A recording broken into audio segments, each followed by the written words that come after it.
On February 14, 1861, President Abraham Lincoln extended his hand to a man whose name would have become synonymous with rebellion, and Robert E. Lee accepted it. In that single moment, the Union gained not just a brilliant tactician, but a symbol capable of reshaping the very soul of a nation torn apart. A month earlier, South Carolina had seceded. Jefferson Davis was poised to lead the Confederacy, and the regular army under Winfield Scott still held the country's professional corps. Yet Lincoln's offer, originally intended for a Confederate commander, found its way into Lee's hands, and he chose the Union flag over the stars of his native Virginia.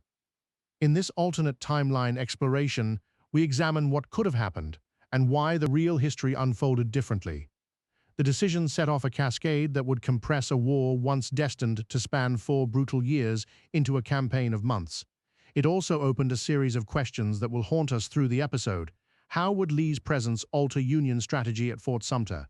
What political fallout would his allegiance provoke in the Upper South? And which moment later in the conflict would finally cement his place as a national hero rather than a martyr of the lost cause? When Confederate forces opened fire on Fort Sumter on April 12, 1861, the Union's response was swift and decisive. Rather than scrambling for an ad hoc commander, Major General George B. McClellan found himself reporting to Lieutenant General Robert E. Lee, now the head of the Army of the Potomac. Lee's reputation for disciplined engineering and his intimate knowledge of Southern terrain gave him a strategic advantage that no Northern general could match at that early stage. Within days, Lee ordered a precise naval bombardment that forced the Confederate garrison to surrender without further bloodshed. The Union's victory at Sumter, once a symbol of its vulnerability, became a rallying point that stifled the surge of secessionist fervor in border states like Kentucky and Missouri.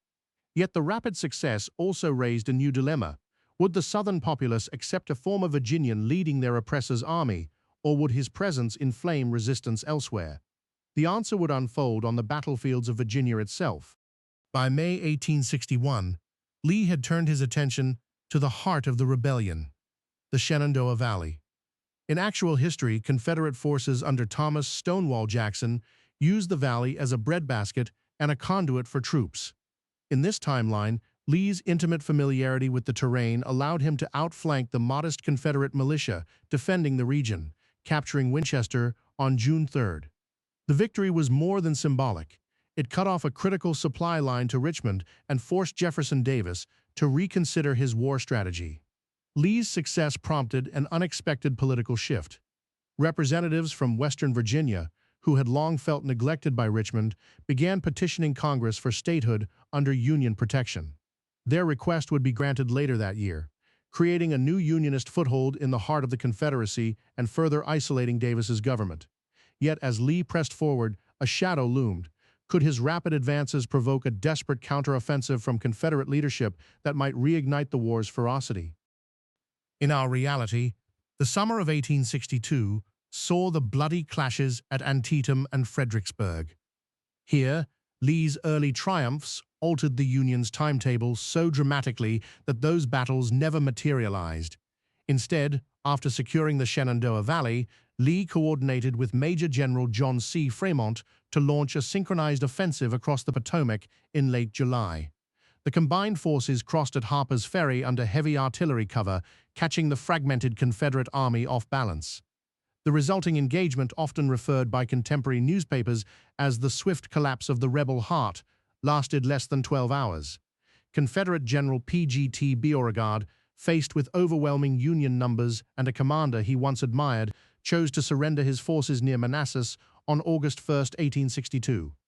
The capitulation effectively ended organized resistance in Virginia, delivering the war's decisive blow before winter could set in.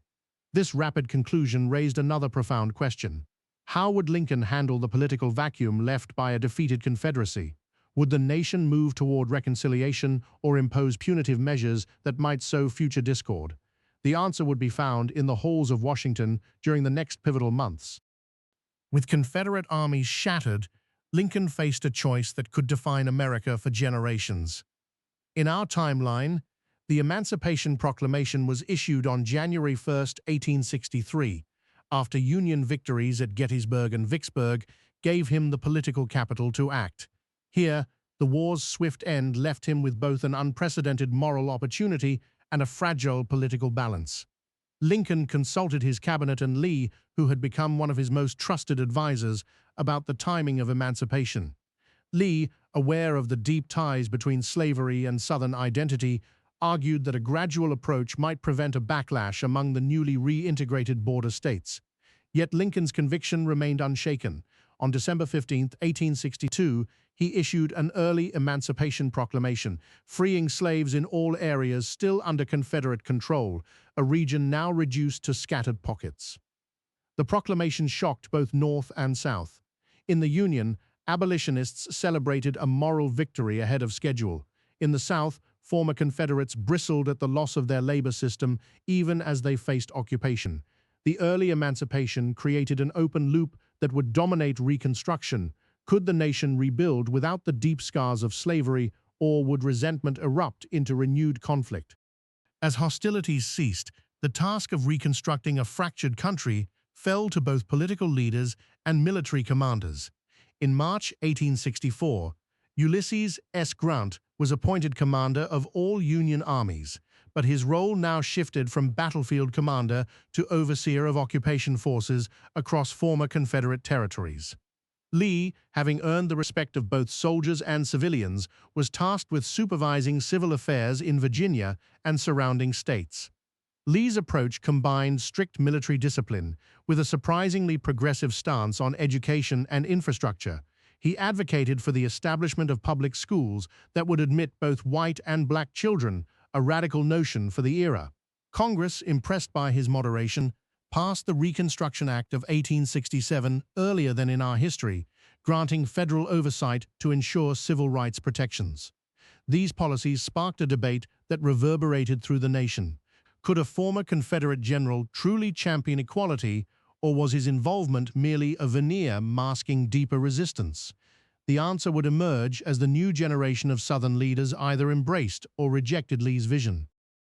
By 1870, the United States stood on a markedly different foundation. The war had lasted less than 2 years, casualties were dramatically lower, and major cities avoided the devastation that in our timeline followed Gettysburg and Atlanta. Robert E. Lee, now an elderly statesman, presided over the dedication of the National Memorial at Antietam, rechristened Union Victory Plaza, where he delivered a moving address about unity and sacrifice. His presence at such ceremonies cemented his transformation from rebel icon to national hero. Schools named after him appeared across the North and South, symbolizing reconciliation. Yet beneath this veneer of harmony lingered unresolved tensions. Former slaveholders still clung to economic power, while newly freed African Americans faced violent opposition in isolated pockets. The lingering question, how sustainable was this peace without a more robust federal commitment to civil rights, remained unanswered as the nation entered the Gilded Age. Historians would later argue that Lee's early influence delayed some of the worst post-war violence, but also that his moderate stance left many injustices unaddressed. The divergence at Lincoln's February 1861 offer to Robert E. Lee rewrote a conflict that in our world consumed over 600,000 lives and scarred the continent for generations. By placing the South's greatest military mind on the Union side, the war became a swift campaign rather than a drawn-out tragedy. Reconstruction unfolded under a banner of cooperation rather than retribution, and the mythos of the lost cause never fully took root. Yet this alternate path also reminds us how fragile history truly is. A single decision, a handshake, an acceptance can alter the cascade of events that shape nations. In reality, Lee's resignation on April 20, 1861, set him on a different trajectory, one that contributed to the most devastating civil war in American memory. As we close this exploration, we are left with two enduring reflections. First, the power of individual agency amid vast structural forces. Second, the importance of confronting the real past so we may understand both what was and what could have been. The story of a Union-aligned Lee invites us to imagine a world less torn by bloodshed, while also urging us to remember the true cost of the war that did happen, and to carry its lessons forward into our own divergent timelines.